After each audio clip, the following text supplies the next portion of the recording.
एक बार की बात है, सुषमा अपने पूरे परिवार के साथ खुशी खुशी मोहन नगर में रहती थी। उसकी 2 बहुएं थी, पल्लवी और शिवानी।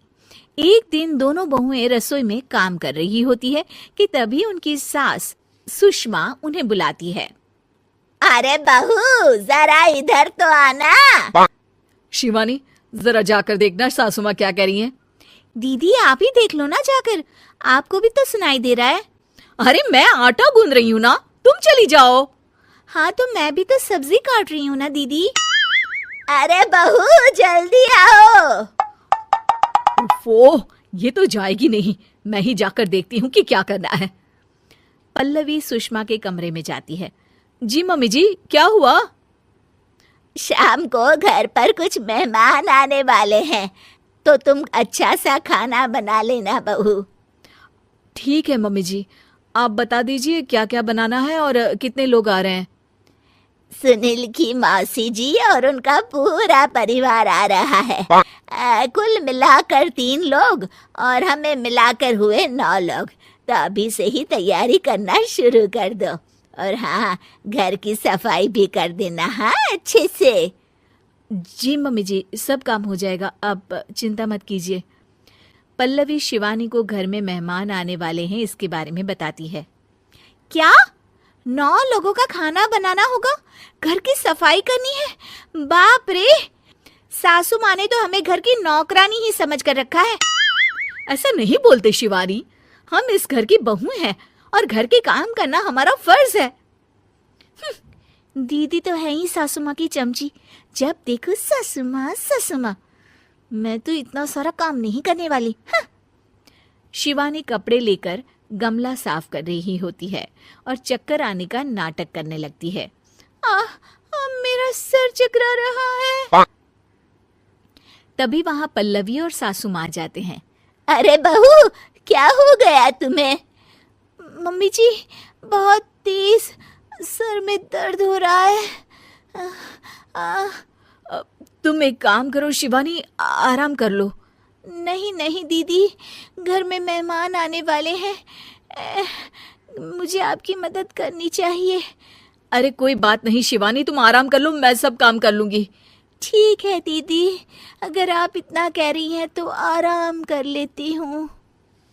शिवानी आराम से अपने कमरे में मैगजीन पढ़ रही होती है। इसे कहते हैं आराम की जिंदगी। इतना सारा काम। चलो सारा काम खत्म हो गया, शिवानी को देख आती हूँ। शिवानी अपने कमरे में ईयरफोन में गाने सुनते सुनते सो जाती है और उसके साइड में मैगजीन भी रखी होती है। पल्लवी वहां आ जाती है और वो सब देखती है। ओहो, तो मतलब सब काम चोरी का बहाना था। अभी बताती हूँ इसको। घर का सारा काम मुझे करना पड़ा और ये महारानी यहाँ मैगजीन पढ़ रही है, गाने सुन रही है। पल्लवी रसोई से एक प्लेट और चम्मच लेकर आती है और शिवानी को थाली बजाकर उठाने लगती है। शिवानी अचानक से उठती है। उठ गई महारानी, गाने भी सुन लिए, मैगजीन भी पढ़ ली। तुम तो बहुत बड़ी झूठी निकली शिवानी। तुमने सर दर्द का बहाना बनाया ताकि काम करने से बच सको। हाँ बनाया बहाना, तो क्या करती, इतने सारे काम करती। मुझे कोई शौक नहीं है चापलूसी का। क्या चापलूसी? तुम्हें लगता है कि मैं सारे काम चापलूसी के लिए कर रही हूँ? नहीं तो क्या। तभी वहां सासू माँ आ जाती हैं। अरे बहू, वो लोग बस आने ही वाले हैं, तुम तैयारियां कर लो। जी सासू माँ, तुझे तो मैं बाद में देखती हूँ। सब खाना खाने बैठते हैं और खाना शुरू करते हैं। तभी सुनील की मौसी बोलती है। वाह भाई वाह, खाना तो बहुत ही अच्छा बना है सुषमा जी, एक एक चीज में क्या स्वाद है। ये सुनकर शिवानी मुंह बना लेती है।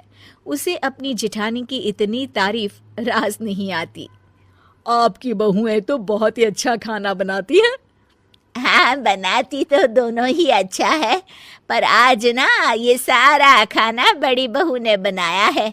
छोटी बहू की तबीयत ठीक नहीं थी, सो इसलिए।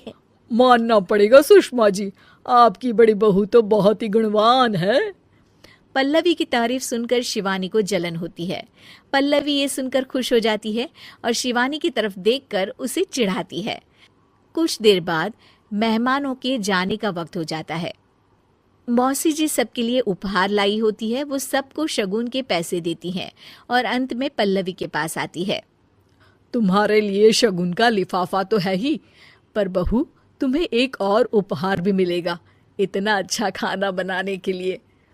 मौसी अपने सोने के कंगन निकालकर पल्लवी को पहना देती है। ये लो, ये मेरे मनपसंद कंगन है, अब से ये तुम्हारे हुए। धन्यवाद मौसी जी। ये देखकर शिवानी तो पूरी तरह से जल जाती है और गुस्से से रसोई में चली जाती है।